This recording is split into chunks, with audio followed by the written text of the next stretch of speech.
আপনি একটা সামান্য টেবিল ঠিকঠাক মতো ক্লিন করতে পারেন, তাহলে কি কাজ দিলে আপনি ঠিকঠাক মতো করতে পারবেন? Sorry sir. What sorry?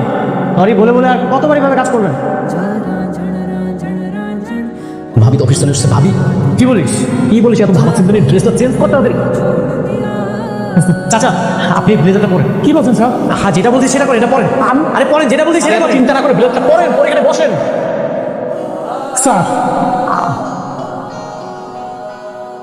বকা দেন, আমার বকা বকা দেন। কিভাবে কাজ করলাম? হ্যাঁ, প্রতিদিন একই কথা বলতে হয়, কাজই করছে না। Sorry sir. সরি সরি বলে এইভাবে কতদিন করবে তুমি? হ্যাঁ, স্যার, আপনি আপনার কর্মচারীর সাথে এইভাবে ব্যবহার কেন করতেছে? উনি এখানে কি করে? স্যার উনি এটাতে আমার স্ত্রী। কিছু মনে করবেন না, আমরা গরিব মানুষ, আমরা তো ভুল ত্রুটি হইতেই পারে। আপনি একটু সুন্দর করে বুঝায় কোন। একেবারে ঠিক বলেছেন। আসলে এই যে অনেক স্যার অনেক ভালো মানুষ। আমি